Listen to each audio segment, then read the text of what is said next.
In March 2018, the Delfina Foundation in London invited me as a collector in residence to spend time in the foundation and in the City of London, where I have decided to produce a few events, including an interview with collector Saeb Eigner, who published a book in 2008 titled Art of the Middle East. Art of the Middle East has been on our shelves for the entire kind of period since it was published.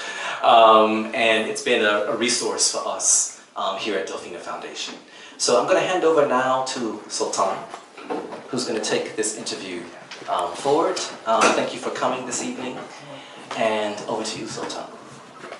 Thank you very much, Aaron. Thank you all for showing up. I just want to take a minute to thank the Delfina Foundation for inviting me to do this collector's residency. Frankly, I never even heard of what a collector's residency is, but I thought it was a wonderful idea, and any excuse to come to London, even though it's rainy and cold, is a great excuse to be here. So the other thing is that I landed this morning, so this is my first event out of a packed week. Aaron will tell you that after I proposed 4 or 5 events, I asked them, can I add one more event? And I think Rose and Aaron said, I think that's enough for your 5 or 6 days that you're spending here. The one last thing I would say before we begin the conversation is I have a bag here on my right. It has all our publications. These books will be in the Delfina library. So it has our exhibitions from Tehran, from the US, from Paris, from London, and elsewhere. So I do invite you to, are they allowed to go through the library? Yes. Yes, so I do invite you. All these lovely people are. I do invite you to take advantage of the fantastic library they have upstairs. They have books on, for our people, Iranian art, Arab art, Turkish art, art from all over the world. So I do invite you to take advantage of this opportunity. I am really honored and so pleased to be introducing my guest here tonight. When I emailed a few weeks ago asking for the possibility of conducting this interview, I really was already making up excuses for the guest because of his very, very busy schedule. And I was so happy to receive a positive answer from Isabel, who works with him. Thank you very much for all your rapid and efficient work to make this happen. So Saeb Eigner is really a unique character in the Middle East, someone that I wish we have the ability to clone and replicate because of what he has been doing, championing art, not only from our region, but from all over the world, as you will see in the course of this interview. Saeb wears many hats. One of his hats, of course, in Dubai is a financier. So we have a major financial free zone in Dubai known as the Dubai International Financial Free Zone. Some of you might have heard of it. There's, I think, hundreds, if not thousands, of financial companies based there. Saeb actually heads the regulatory organization that oversees that all these financial companies are keeping within all the legal boundaries. And I must say that I'm sure it's a very, very busy job. And on the side, he has had time to publish a number of books, of which this is our topic tonight. Art of the Middle East is a book that Saeb Eigner published originally in 2010, and an updated version, which is the one that's sitting here on the table, was published in 2015. So Saeb, I'd like to take this opportunity to begin with asking you about this book. We have a lot of questions for you, but beginning with this book, what was the impetus of publishing this book that brings together art from Iran and the Arab world? Thank you very much, Sultan, and thank you very much, Delfina, for hosting us this evening. It's very kind, and thank you all for bracing this wonderful weather and making it on a Sunday evening to Delfina. Sultan, you've been far too kind about me, and Sultan doesn't say what he does, what he's all about, but Sultan is a most wonderful human being who does such wonderful works and has just done a wonderful exhibition in Tehran to bridge cultural divides, something that I genuinely believe in. The two areas which I try to work very hard on are education and the arts. And the book, Art of the Middle East, the impetus for the book came following an exhibition at the British Museum called Word into Art, in which I had a very small contributory role. And from that led, I think, a passion to publish something or a publication, because at the time there was a void of publication. I know today there are many, and the more the better, but at the time there was perhaps not enough publications that listed many of the great artists and art of the region. At the end of the day, the book, like everything we're going to do today, is not about us, it's about the artists, and it's about the art that they produce. And the more that publications there are, the more awareness that there is, and the more that we know about the art, the more we can support it and follow it, and hopefully allow it to speak for the region. For the region is known for many things, of which not many are positive today. But I hope that at least in the art world, there is a positive message. So throughout the course of this interview, I will go micro and then macro. So we'll dive in and dive out. So before I speak about Word into Art, in which Mr. Saeb Eigner did not have a small role to play. In fact, it was one of the leading roles. I'd like to ask about the cover of this book. Can you tell us about this artwork and this artist?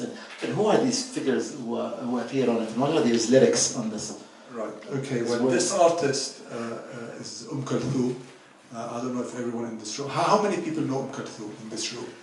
Right, almost everybody. So I'm not going to spend any time on Kulthum except to say that I have suffered for most of my life because my mother, who was a writer and author, whilst we lived in London, every morning at 5 in the morning had Kulthum blazing while she had her Turkish coffee and she was writing every morning.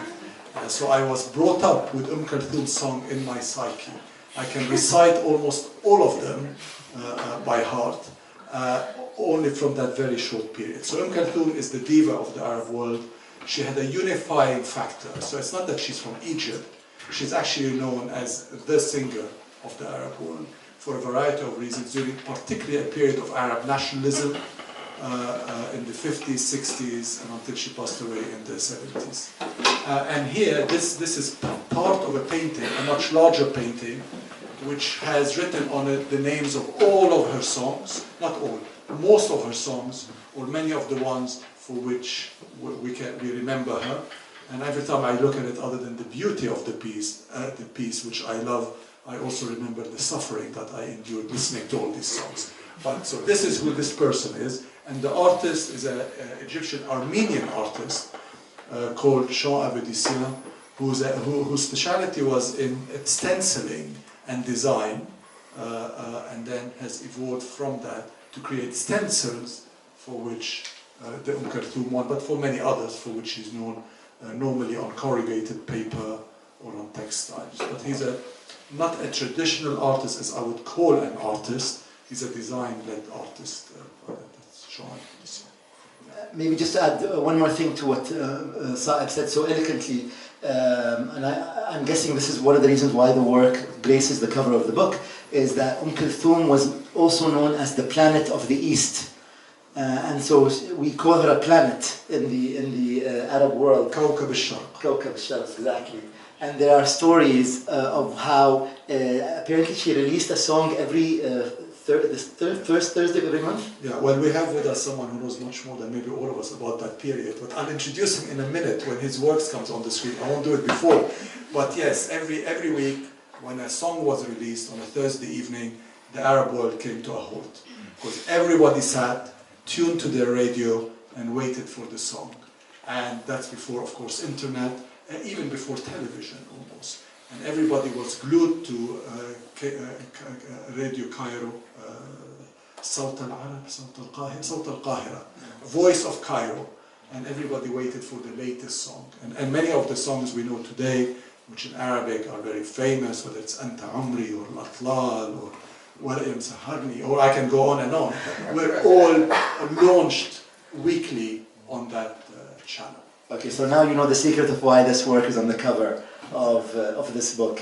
I want to talk about your interest in art from the Middle East. Have you seen this picture before? No. He hasn't seen this picture before. So this is a photograph of Saeb Eigner giving a keynote speech on Middle Eastern art at the London Business School in July 2007. Thank you once again, Isabel, for this photo that you found from the archive.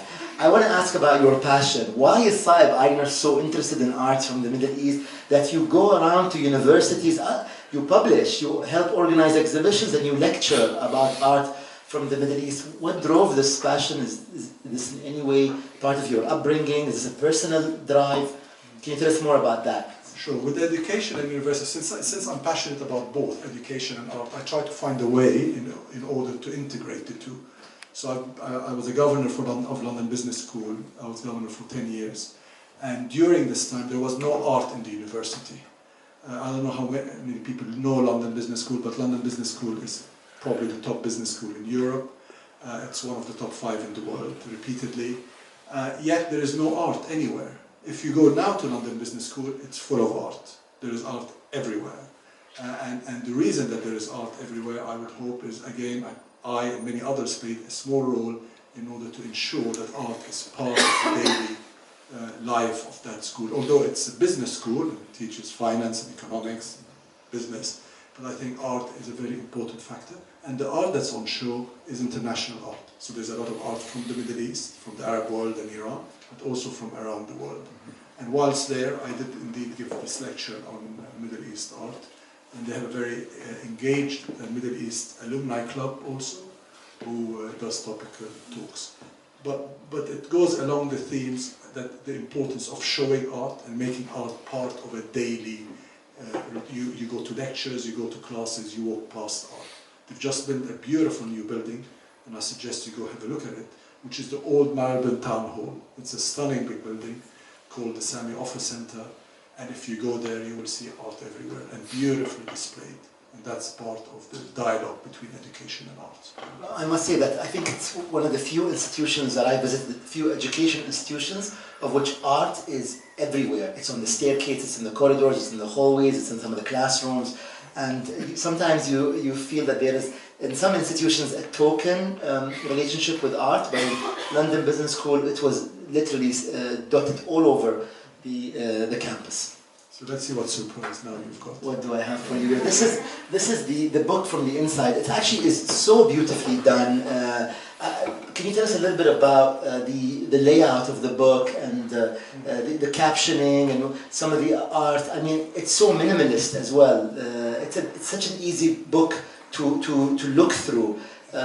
Did you choose the way that these works are highlighted? Well, I chose the works that are in the book, clearly, and the artists that go into the book. And then we had wonderful designers at Mirror, and Isabel, who's here, Isabel Koss, who also assisted in the book. I think the importance is that everything talks to each other. So here you have 2 Iranian artists. These are done like postcards, and these are all the flowers of Iran. So it's a beautiful work. And then here on the right-hand side, you have someone who is a writer, a musician, and a Reza Derakhshani. And this is, again, to do with the same thing. He's very interested in nature, so he did this work. But the poetry that's written on it, which is very unusual, because it's an Arab poem, which is a very unusual thing for him to write Al-Mutanabbi on a piece, and he's an Iranian artist. But I also wanted to show dialogue. And the reason the book covers Arab and Iranian art, and a lot of people ask me, why Arab and Iranian? Why not only Arab or only Iranian? Because the two cultures are very much affected by each other, and you can't divorce them from each other as such, historically and culturally, and hence having the two in the same book. But the design and the layout and we wanted to give a lot of space. Sometimes, you want white walls, even in a place full of art. You need a bit of a breather to allow you to really indulge and look and spend time on the art. At what point exactly did you decide that you wanted to have a second or an updated version of the book? Because there's several years passed. Sure. What happened in these few years? Well, when we did the first book, the publisher, as anyone who's written a book will know, you don't really make money from writing books, something my mother taught me. at a very young age, whenever I said, oh, I'd love to write books, and she said, no, you don't make money, and you could write book on the sides, but you don't make money from writing books. But my publisher was delighted, because the first print run sold out very quickly. We then immediately did the second print run, which also sold out. And then we decided to update the book, I think 5 or 6 years later. And we did the edition which you've got here. The US wanted it in paperback. It sells better in the US in paperback for some reason. So we did a very big print run in paperback, which now is also almost sold out, as well as a hardback copy of the new latest version, which has more artists. And I think since it was the first publication of the Middle East, what happened is a lot of things came up, a lot of collections we didn't realize, a lot of works suddenly appeared, and we wanted to spend some time actually looking at what we did in the first book and to update it with the second book. There's a lot of pressure to do another edition. We're going to hold off for 3 years, I think, because we can't just keep every 5. We're going to do every 6 years, it seems. And there's a French edition, L'Art du Moyen-Orient, which has also done very well, and in the first edition sold more than the first English edition, and is just now doing the second edition. Right. If I may, I actually just wanted to read to you fascinating foreword. But before I tell you about the foreword, I'll tell you about an exhibition that we here at the Delfina Foundation are hosting. I think until the end of the month. Aaron, am I right? Yes. There's an exhibition downstairs by Ala Yunus, who is an artist that studied the Iraqi cultural, urban, architectural landscape and created 2 works. One that was originally done in 2015 called Plan for Greater Baghdad. And then in 2017 decided to update or create a second version and made a plan for feminist, how do you call it, Aaron? Feminist Greater Baghdad. Feminist Greater Baghdad. So in that work, in the second version, you have her highlighting a lot of women who were influential in the cultural landscape in Iraq in the 1950s, 60s, 70s, and 80s. One of these women is Zaha Hadid, the late Iraqi architect, which brings me to the subject of tonight's talk. Zaha Hadid wrote the foreword for this book. People didn't know that, but she wrote the foreword for this book, and I'd like to, may I read the foreword? It's only a few lines, so I won't take too long, but I thought it's a nice way of honoring her memory and honoring also the artwork downstairs. So this was written for the original edition in 2010.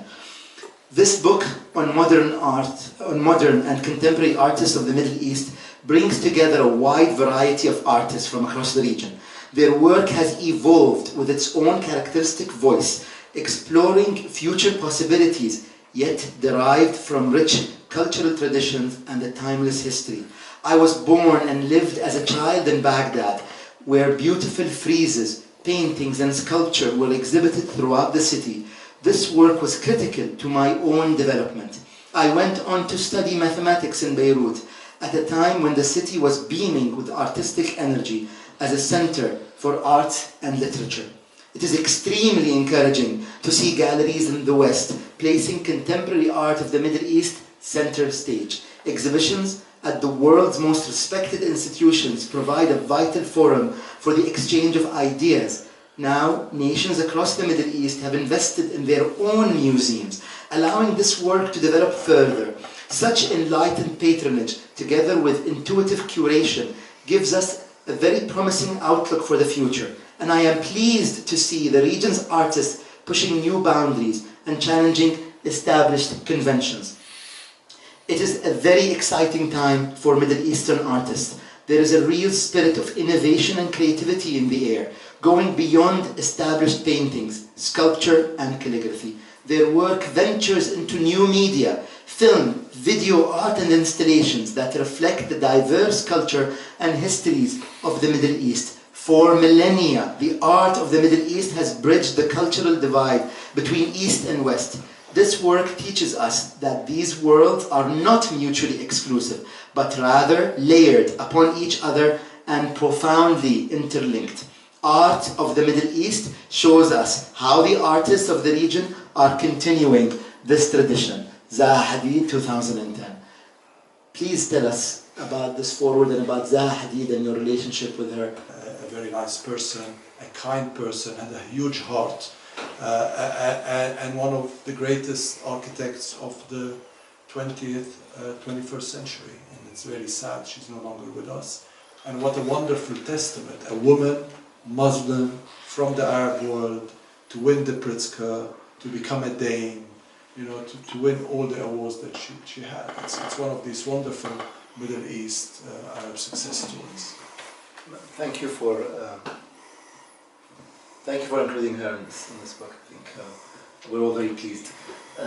Let's carry on. So this is the work by Shanda Bidasyan Kulthum's Greatest Hits 1977. Pigment and Gum Arabic on corrugated cardboard. A triptych of 2.5 meters high. Massive work, a beautiful painting. Great choice for the cover, I think. Yusuf Nabil. Yes, he's a wonderful Egyptian artist who's based between Paris and New York. He's totally in love with Frida Kahlo. He knows everything about Frida Kahlo, and therefore decided to do this work. What Yusuf is, he's a photographer, and he takes these photographs and then he paints on them with Chinese ink. So this would be a black and white photograph, projected as a black and white photograph, and then everything is painted by hand in Chinese ink.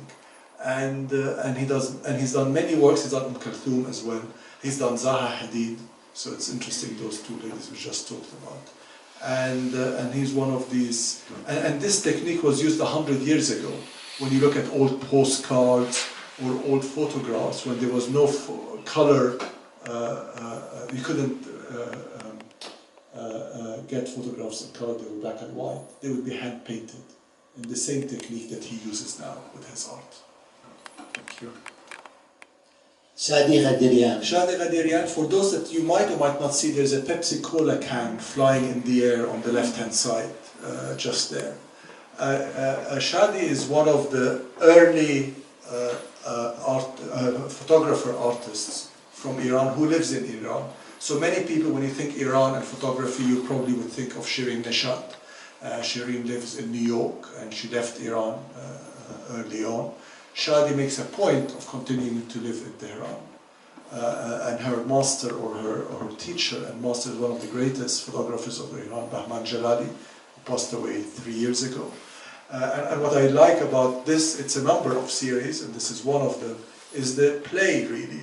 Behind her, this is a typical backdrop where people go to a studio to take a photograph, either a family photograph or individual photograph. So and that's her in the photograph.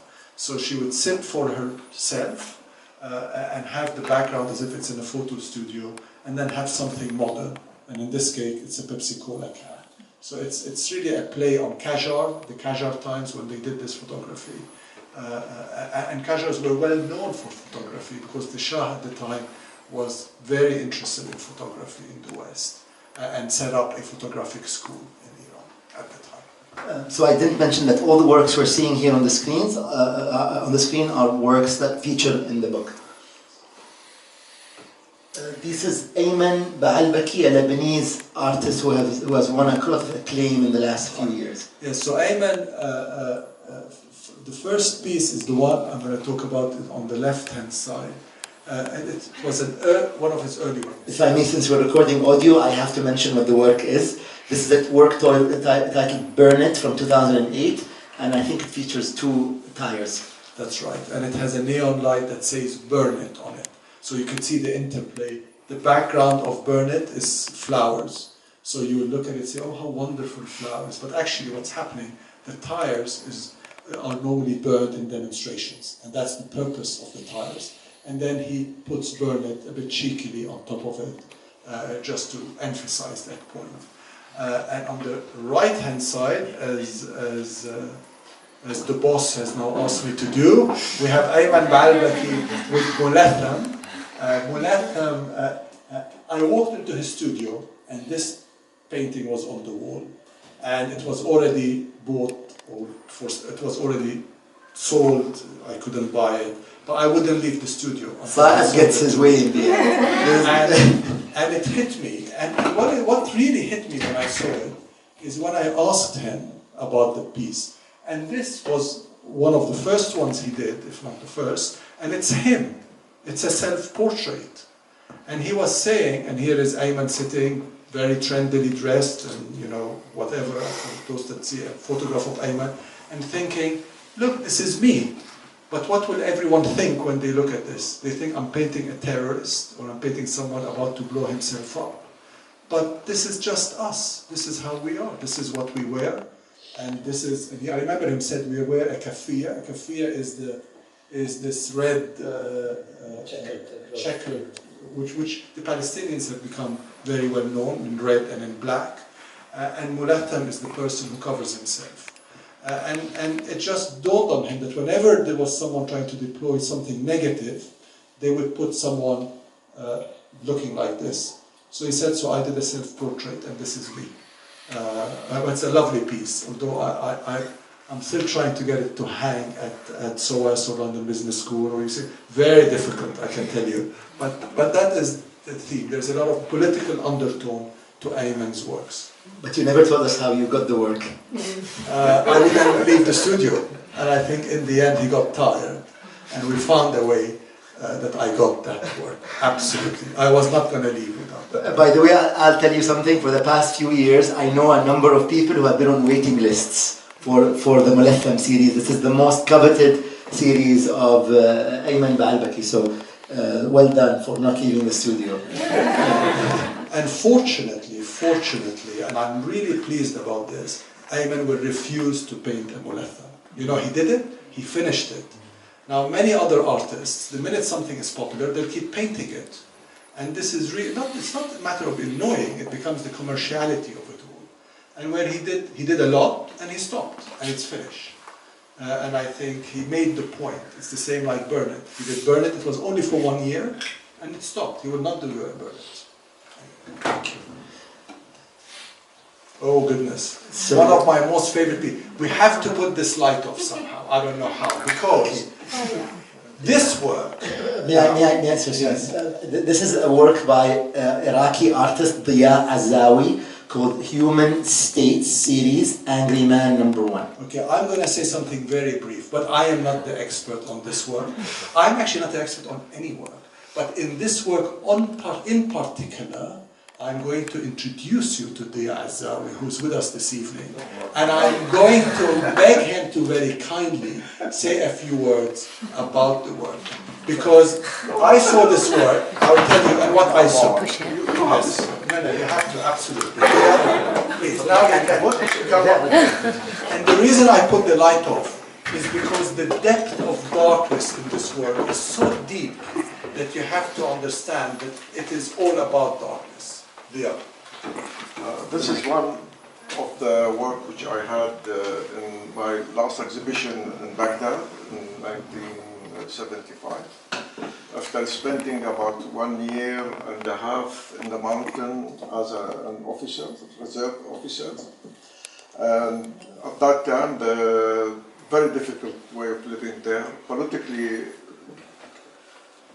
targeted by the officers there, and because of most of the officers at that time, even the soldiers, they were nothing to do with the army. All but that we can in Iraq, when you finish your school or your university, you go to the army. So I did this collection of work, which in a way, at the beginning, it was, the idea is a crime, because I used a poem by a very well-known poet, Iraqi poet, which was a poet talking about my generation in political terms. And this is one of the work which was, Saeb managed to get it from the exhibition, from the Dubai. But it's in a way, it's maybe, this is a manifesto of rejecting the war at that time with the Kurdish Iraqi Kurds. And the funny side, I was most of the time during the night, I listen to the radio, and I listen to the Kurdish radio. And many of my friends talking on the other side. So the difficulty is how you manage to do something which you can express your feeling about something completely wrong, and you cannot say this is wrong. So when I had the exhibition, and till now I remember, somebody came and he asked, who is the artist? I was with Rafa Nasri and Ismail Fattah and other two friends. And then I came, I said, me. And then he started asking me with other work, because some of the work which I put some of the names and date, and then he said, what is these names? I said, I was in the so-and-so area, and this is the name of the soldiers. And I felt his eyes blinking, and then he said, God help you, got something, and he left. And I'm more likely, I think he's somebody who suffered something, either he lost his son or his brother or something. So this is, in a way, till now, I feel this is one of the work which I feel proud, because it will, maybe after 5 years, 10 years, 20 years, it will express the situation in Iraq at that time, during the 70s. Thank you. Wonderful. Thank you very much.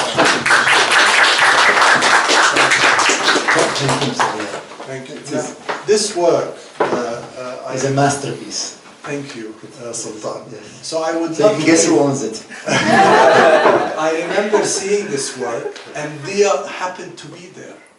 And I walked in, and there was this exhibition, and the work was there, and Dia was there. And I went to Dia, and I said, Dia, I'm going to ask you for one thing. I've never asked you for anything.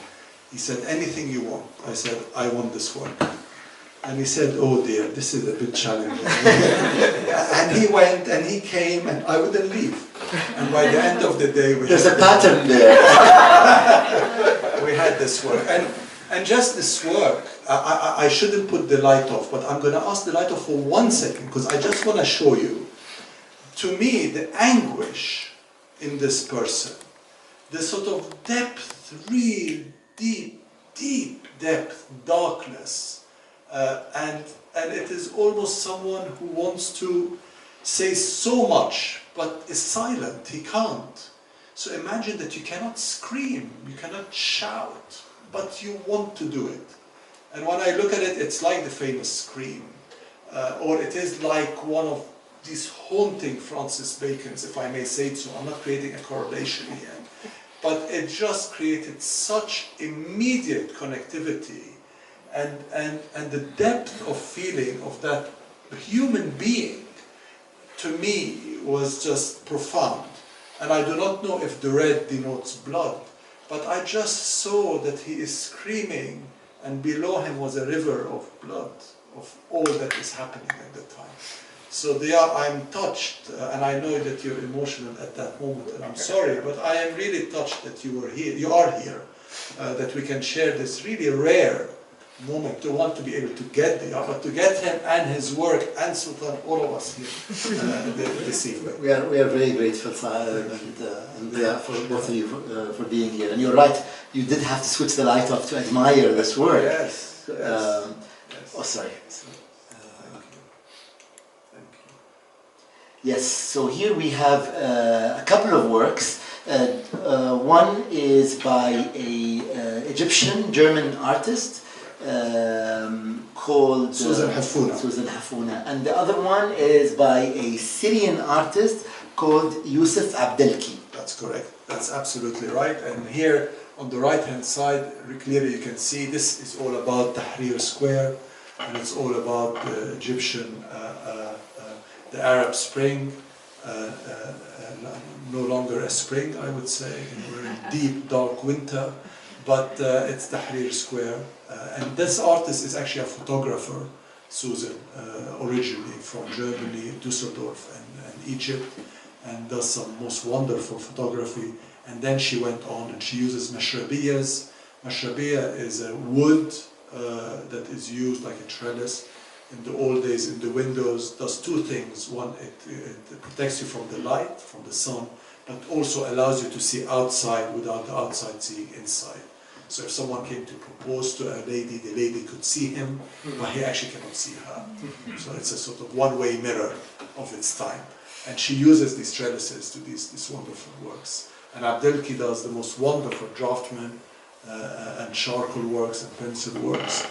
And this is a wonderful piece, which we had hoped at the time was a short period of the Syrian crisis that continues sadly to be with us to today. So I noticed that there is a political element to this page. Some of the works are very political, as the one that Dia Azawi spoke about in the previous slide. So did you have any qualms about including political works? This book is being sold across the region. Were there any works that you didn't include because they're too political?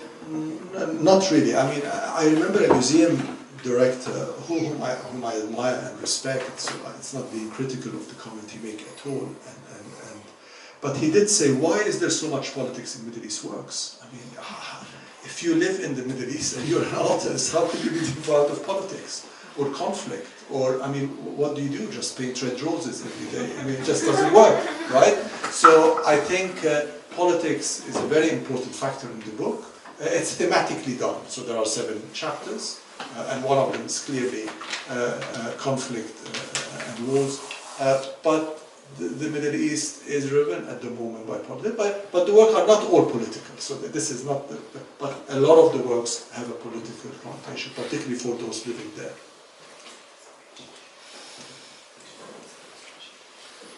Jamal Tata, who is a French-based Algerian origin artist. This is a giant triptych.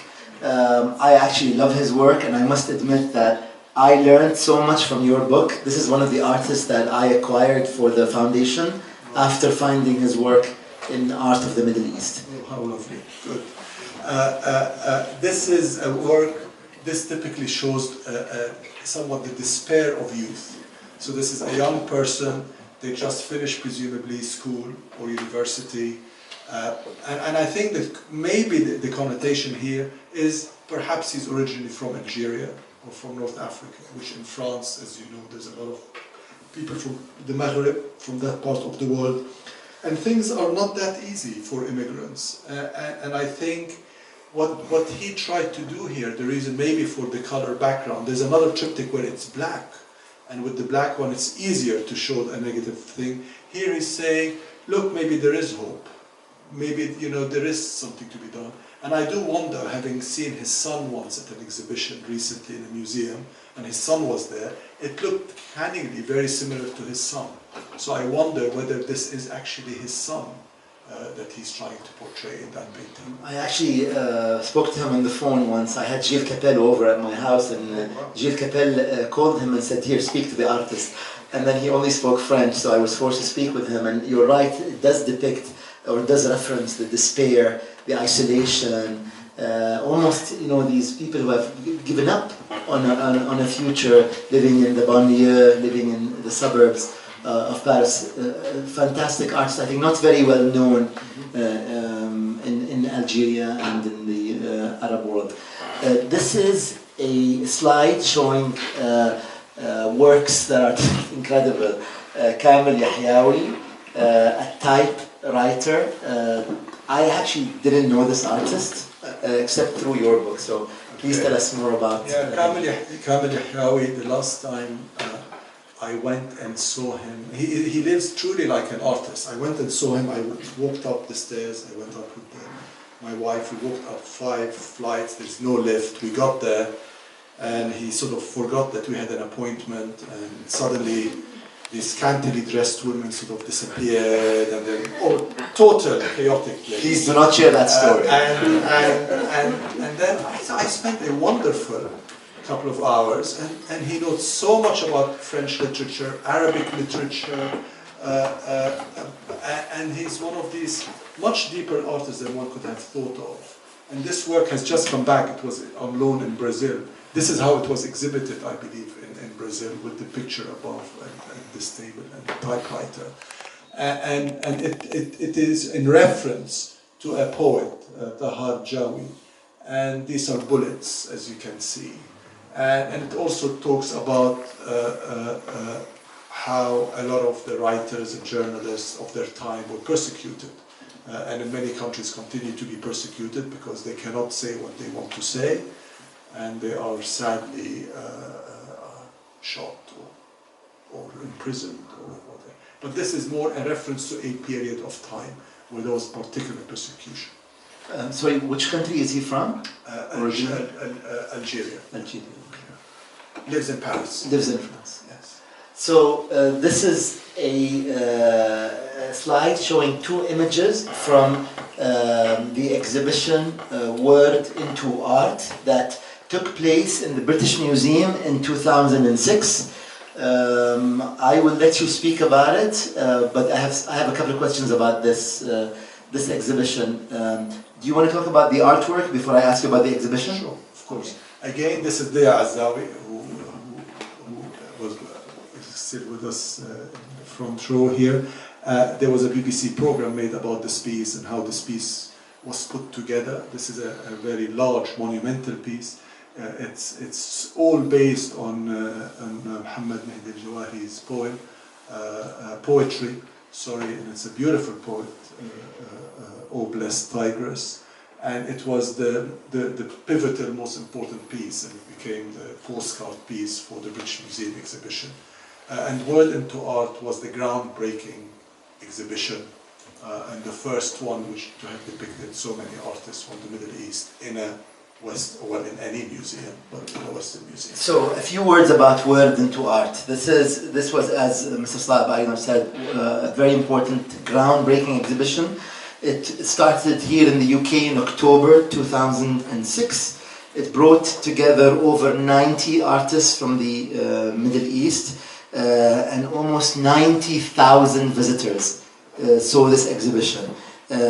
After London, it traveled to Dubai, where it was also met with equal acclaim. So tell us a little bit about this exhibition. I know that you played a major role in realizing it and traveling it to the Middle East. How important was it? The title Word into Art, so does calligraphy have something to do with this?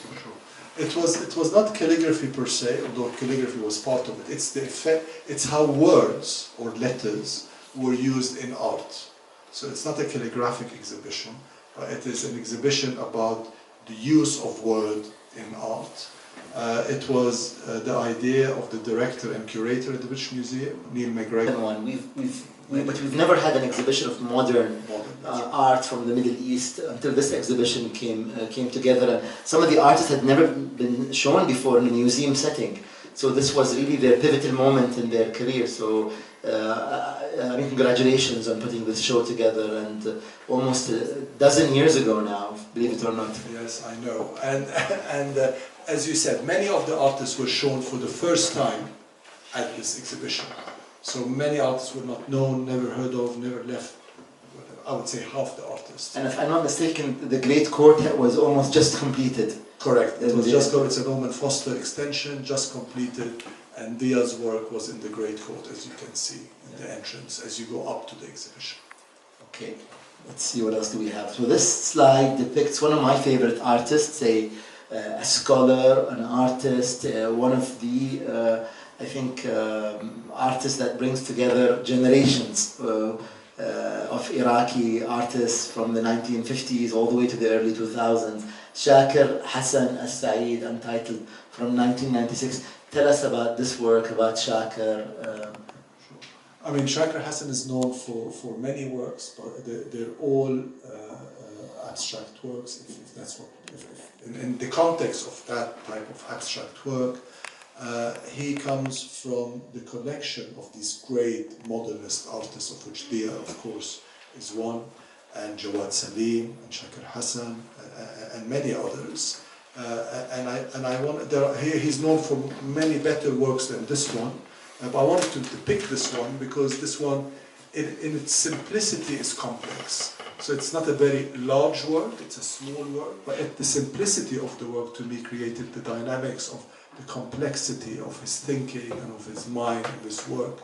And he has one of his students, actually, who Dia introduced me to, called Hana Manalla, who in his spirit and works now lives in London and also produces some of Shakar's work. But he's one of the first great artists of the 60s that produced for the Middle East, for the time in the Middle East, what I would call very modern, very avant-garde type works. So this is a slide showing Farhad Moshiri, Greetings to You, O Morning, from 2003. Yes. Oh, and another one is a Nightingale's song. Yes, so Farhad Moshiri is one of Iran's wonderful contemporary artists who tries to also, other than he has a lot of makes fun of a lot of things, he also respects greatly the tradition of Iran. And in doing so, he has, in these paintings, makes tradition, the jar, a very Iranian pottery, and then when you see it, you think it's actually pottery, the way he paints it.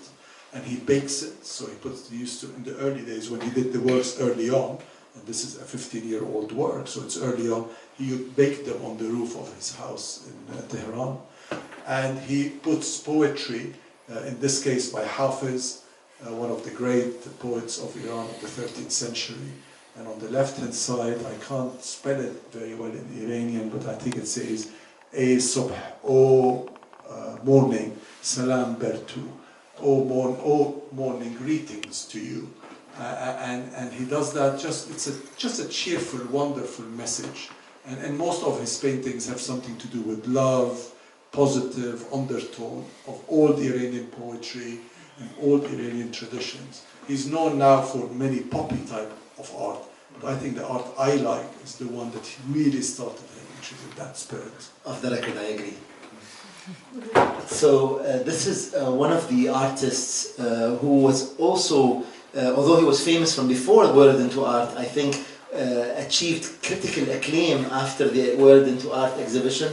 Hassan Masoudi, 3 works dating from 2006 to 2008. Yes, I picked these 3 works because Hassan is a wonderful human being. He's a just wonderful man. He's from Iraq and he lives in Paris.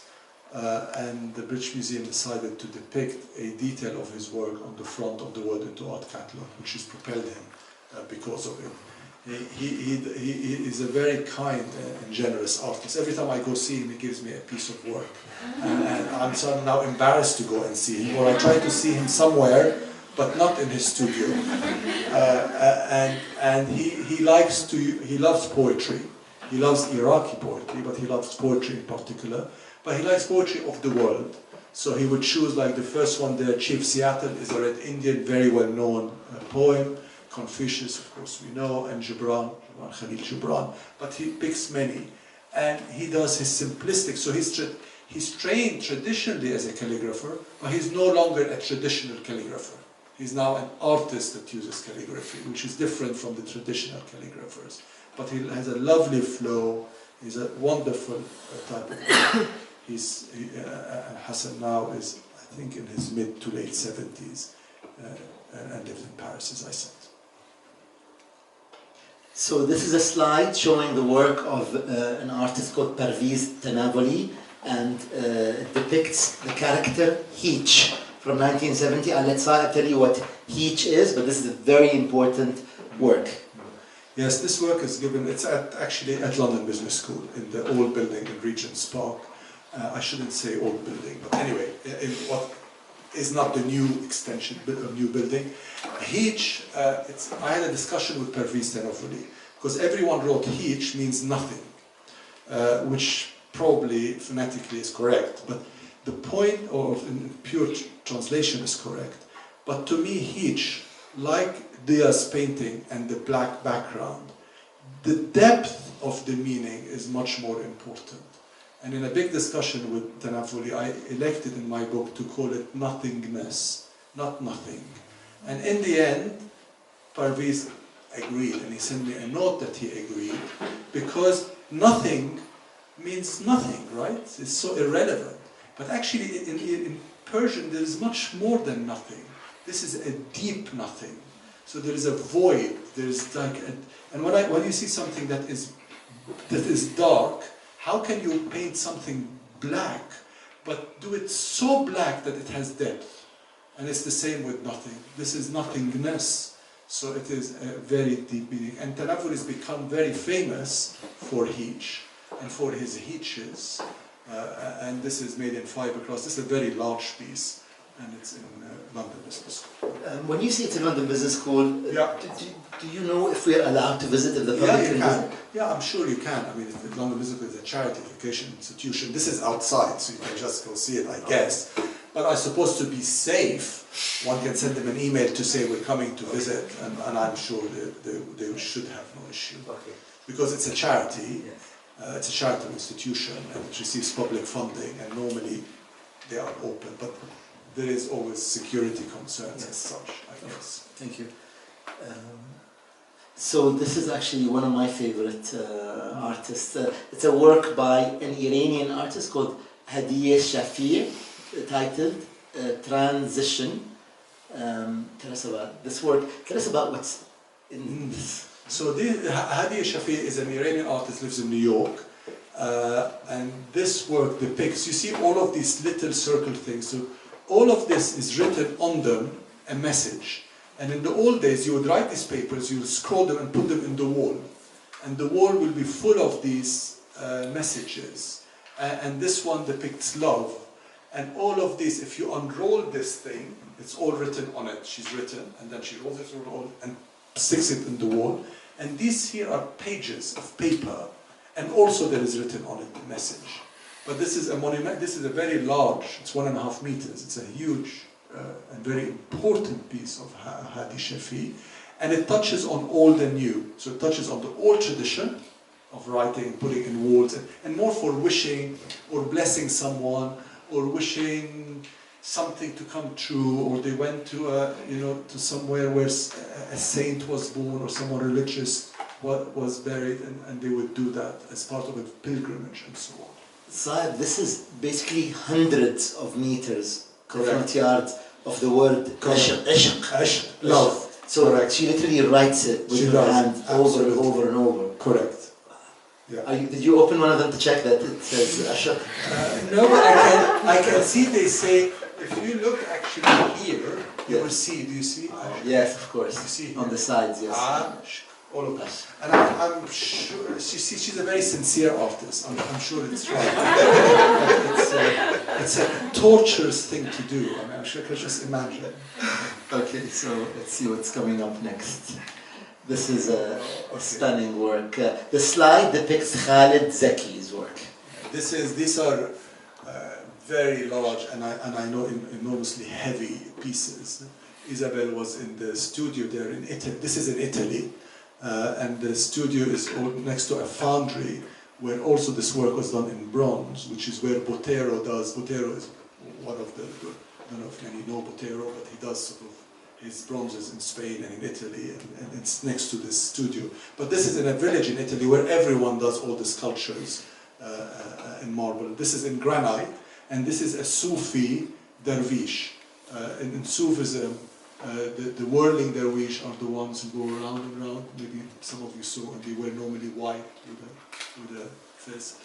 And this is a granite piece. And they're not identical, they're similar. They look like they're two copies, they're not. But he worked on those two pieces in Italy, in black. And he's an Egyptian artist, Khalid Zaki. How big is this work? 2.1 meters. Okay, so it's taller than A person, yes. yeah, broader than a person. So it's supposed to sort of be above, looking down at you. And if you see, he looks down at you. So when you stand, it's actually very imposing as a piece of art. It's a beautiful work. Well, I have a small version of it. Thank you. Yeah.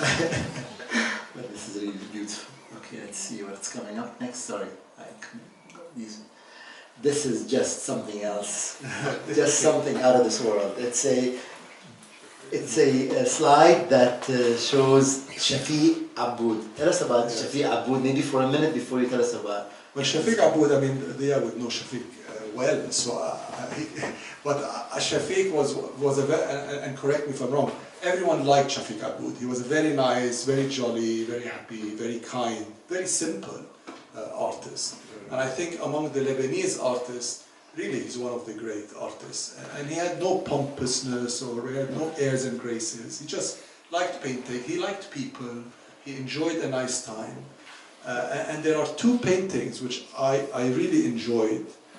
And there's a lovely story. One is this one, and one is in Qatar, in Doha. It's a black painting with a red, it looks like a fire in it. And when I went and visited the beautiful museum in Doha and the beautiful collection at the time, the curator was explaining me about the painting.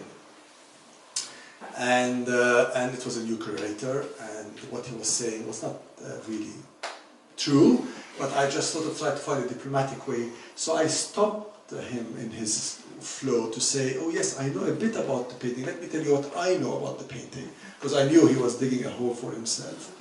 And he said, oh, what do you know? And I said, well, this is a painting that he did for his dealer at the time, a very famous dealer. Who was the dealer there? Who was the dealer who moved from Beirut? Faris. So Faris always, I said to him, I want 1 meter by 1 meter. It's very easy to sell. And don't do anything silly. Just do 1 meter by 1 meter. And you know, and that's what I want. And I want this color or that color, because he knew what to sell. And he did this beautiful painting, red, and Shafiq loved it. And then the gallerist came, and he said, wow, this is going to sell. This will be the first one to sell from the 15, because everyone will love this red. He went the next day, and Shafiq overnight painted it all black, and left only little red, because he was so annoyed that 1 meter red will sell. Anyway, so I said the story. And then in this one, he did it, and then he decided, I want to put my hand in the painting. Now, it's the only one he's put his hand on, and it's the only one that exists, I suppose, with his DNA. This is unusual. Very unusual. Absolutely unusual. Iraqi artists, as I saying, it's an unusual work. Yeah, this is the only one. There's no lama. Yeah, but thanks to Faris, who encouraged him to do a lot of work. Because normally he used to do work which is about 50 by 60. Exactly. Yeah, but he is the one who pushed him, and Adam Hnain, Yes. to do some work, more serious work actually. Now, I mean, now the most important work, painting of Shafiq is the large one. The red one, it is incredible. So I suppose you agree with his choice. Yeah, and the wonderful thing, and that's why it's a lovely vignette to have Dia with us, because you're living through history. You're living through a period when now we hear about it, but now he lived it. So he was with Shafiq and with all of them, telling these stories. And the title of this work is? Lama, the hand. And it's from the year? 1969. Wonderful. It's a great work. Congratulations to whoever has it.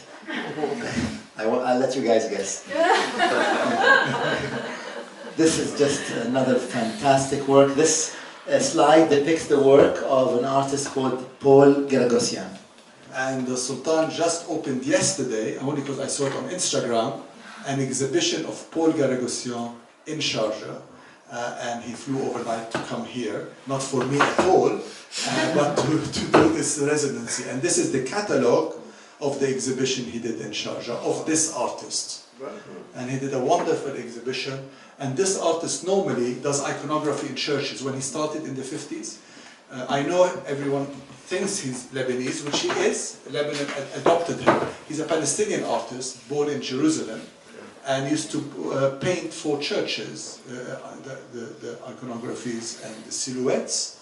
And then he moved to Lebanon, where he's lived ever since. And this one is called Rebirth, and it's about a child. And maybe if I tell you this, you can see there's a child in white in the center. This is the baby, and it's the mother holding her baby and showing it to her girlfriends. So these are all the girls looking at the new birth, a newborn.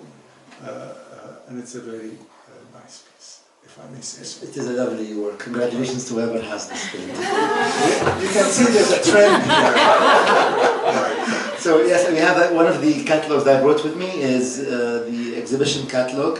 It's going to be in the library. It will be in the library, and I want to say that we got some incredible loans. We borrowed works from His Excellency Dr. Anwar Gargash. We borrowed works from His Excellency Zaki Nusaybi, the cultural advisor of Sheikh Zayed. We borrowed works from Her Highness Sheikh Salam bin Hamdan, the wife of Sheikh Mohammed bin Zayed, a private collection, and Mr. Abdurrahman Al-Awais, His Excellency former Minister of Culture, now Minister of Health, and so many other people who loaned us works. So I do hope you take a look at the catalogue. let's see what's coming up. This is also another incredible, I think, masterpiece. We will hear more about it. This is a work by the artist Luay Kayani.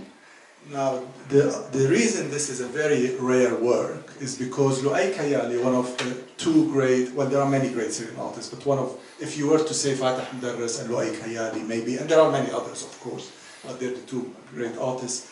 In this one, it is rare because in the background is Ma'lula. Ma'lula is this Christian village. I don't know if many of you know about it, but in the news there was a lot because ISIS and Daesh were trying to destroy Ma'lula, and then it was protected.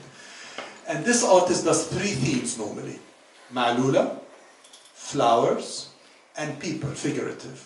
And in this painting, it's the only painting known of Kayali to have all three in one.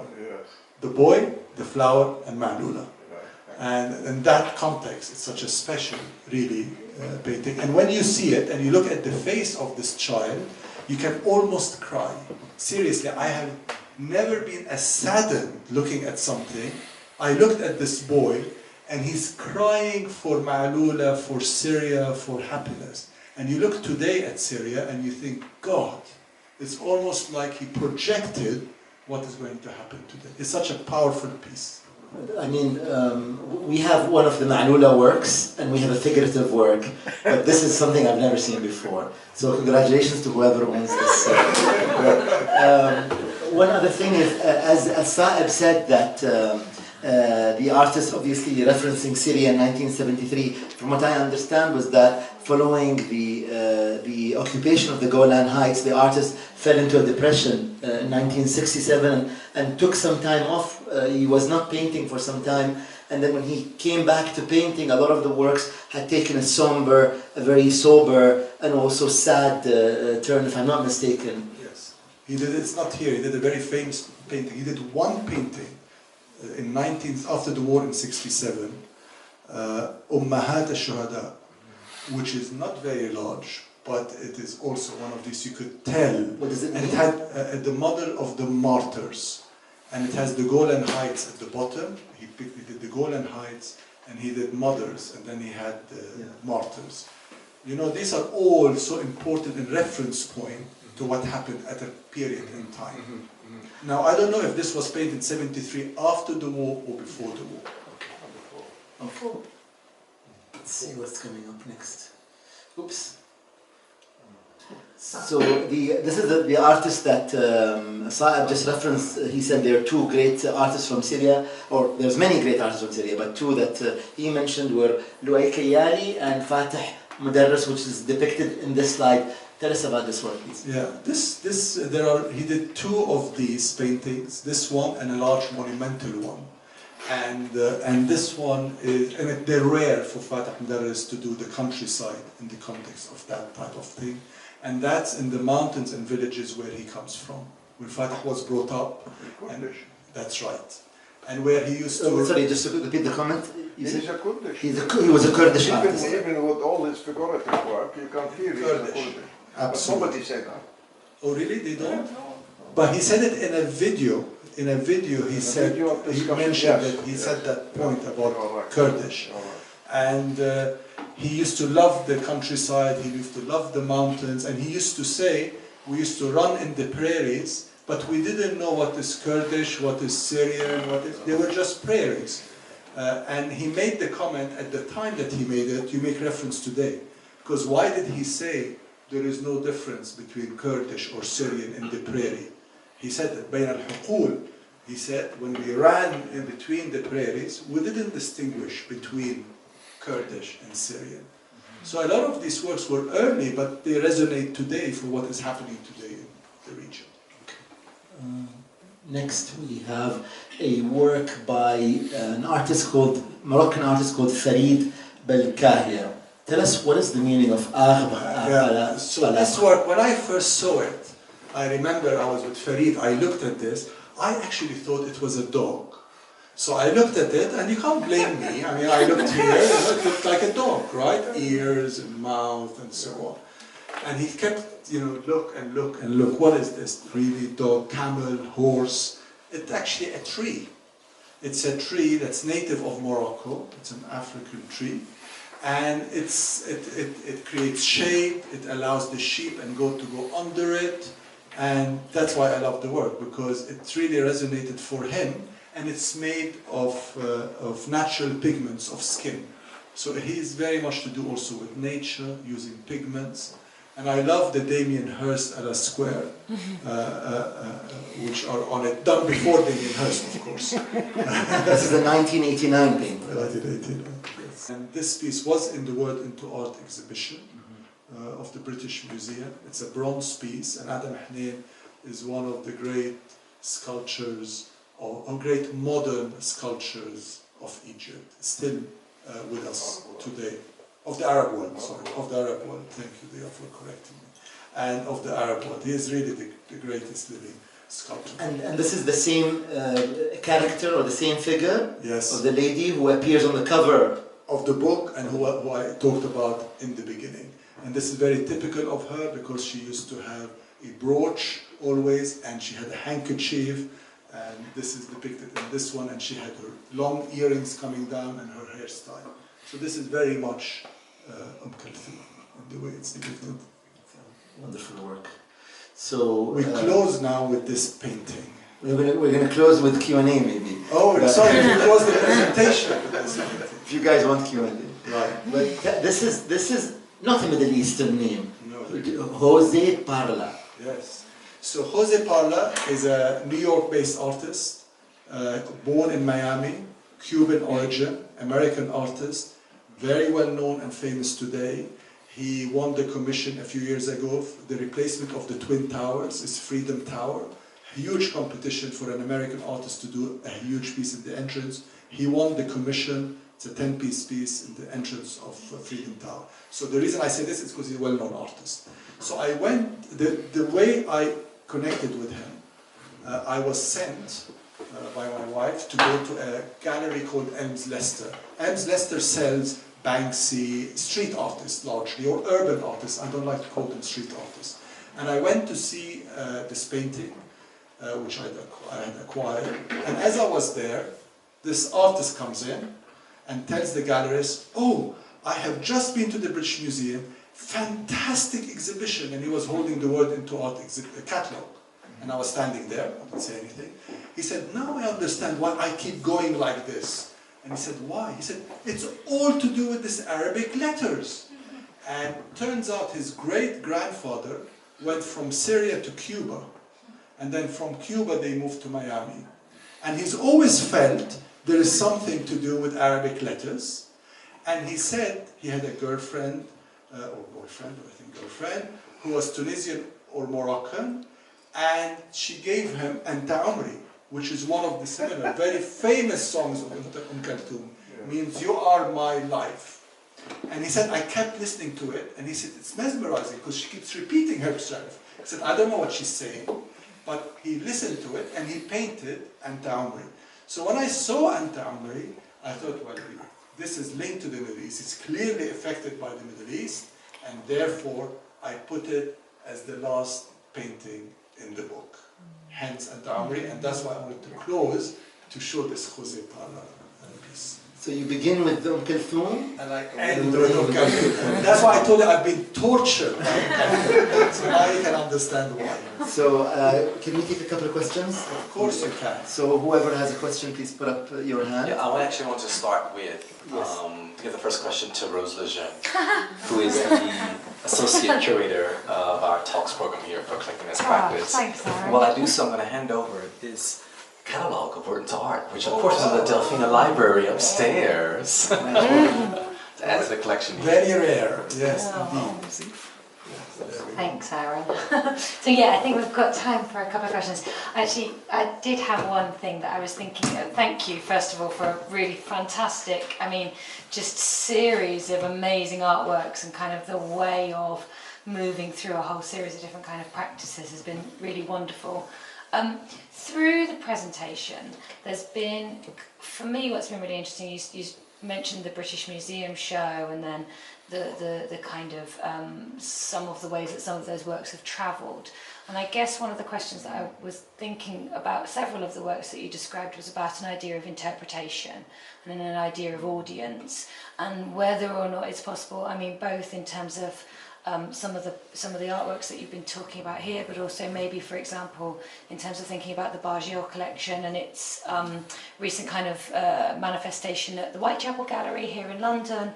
And I guess I wanted to ask both of you a little bit about that idea of interpretation and audiences, and what happens when these works travel between these different contexts, and how they get described differently, and how you think that kind of maybe enhances the conversation about those works. No, you go. So I'll tell you, maybe I'll give you an example here using the Iran exhibition, our exhibition that took place in Tehran in the fall of 2016. We had taken 40 artworks from the Arab world. These are not Arab artists, but these are artists who came from the Arab world, some of whom were Kirkman Arab, Kurdish Arab, Armenian Arab, Amazigh Arab, Armenian Arab, Jewish Arab, and other minorities, so many other minorities. So what we did with that exhibition was the works were placed in different galleries. There was a couple of galleries that were exclusively Iranian works, because there were 40 from our collection and 40 from the Iranian collection. And there was some spaces where the works were mixed together. And so it was interesting to see, I was told, how people could not differentiate between what's an Arab artwork and what's an Iranian artwork. But also, some Iranian viewers, looking at the work, identified things that they felt that they connected with. And this is something that we see when the works travel to other destinations, whether these individuals come from minorities, whether this artwork talks about identity, whether this artwork talks about issues that relate to the viewer herself or himself. So I think it's a very good question, and I'd love to hear Saeb's answer. Is the point that when an exhibition travels to another geography or another country, is the audience in that, how that audience sees it in the context of where it is, right? So I guess if you took a piece that is typically of the Middle East, is very different than you took one that isn't. So if you took a Shafiq Aboud, which is an abstract, and wherever you take it around the world, I think sort of the way they see it is the same, genuinely, if it's an abstract work, right? The one who did the hand, right? Yeah, excluding the hand, but if you took a Shafiq, just a Shafiq Aboud without the hand, right? And I think even showing the hand, the wittiness of the hand could be explained anywhere around the world. If you took a manifestly political, and the same artist, so let's say Mulatta, or let's say Dia, since we have Dia with us. So Dia does the most wonderful abstract and can travel around the world, and it's an abstract work by Dia Azawi. Then you can take Sabra and Shatila, right, which is now as part of the Tate collection, which depicts the massacre of Sabra and Shatila in Beirut. Clearly a very political piece, will be seen and looked at in contextually differently around the world where it is being seen. Mulattam is another good example. Mulattam seen in New York will be different than Mulattam seen in Hong Kong, or in Mumbai, or in Moscow, or in Paris, or in London, or in Beirut. So yes, I think the Middle East, the big thing with the Middle East perhaps is the effect, the social, political and economic effect on the works, but more the political effect and conflicts and war largely, and strives and social on the work, I feel. But speaking to the mic, please, so that we can record. Yes, speak. Since you have a good connection with Dubai, as far as I remember, it was sponsored, the exhibition in the British Museum was sponsored by somebody there. So why don't do your best to get something like Saatchi? I mean, a lot of Arabs buying a lot of houses here. a lot of investment. Yeah, because they buy everything, and I think you knows, and you know that too. Why not to spend a bit of million rather buying a house, buying something to show that Arab culture or Arab art, creative work, more than put more money on horses, more money on building. Okay. Yeah. Well, why would I not have expected a controversial? It's been very naive of me not to have expected. Saeb, we can mute that question in the recording. Dia, you raise a very good point, but I think what we can say with a degree of confidence is from where there was no awareness or engagement or support of culture and the arts, the Middle East has come a very long way. I think it's fair to say this, where you now see exhibitions being sponsored, where you see something like the Barjil Foundation doing wonderful works, where others are encouraged by the Jamil Foundation, by the Barjil Foundation. The more that things like this happen, the more others will come up. I would say that state-sponsored or state-supported doesn't excite me as much as you mentioned. Sachi is an individual. He did something exciting. It's an investment. Absolutely. So I think we will see more and more individuals. I hope we will see more and more individuals. We see it in Sultan. We see it in Jamil, as I said, and there will be others. Okay, so please join me in thanking our guest. Thank you.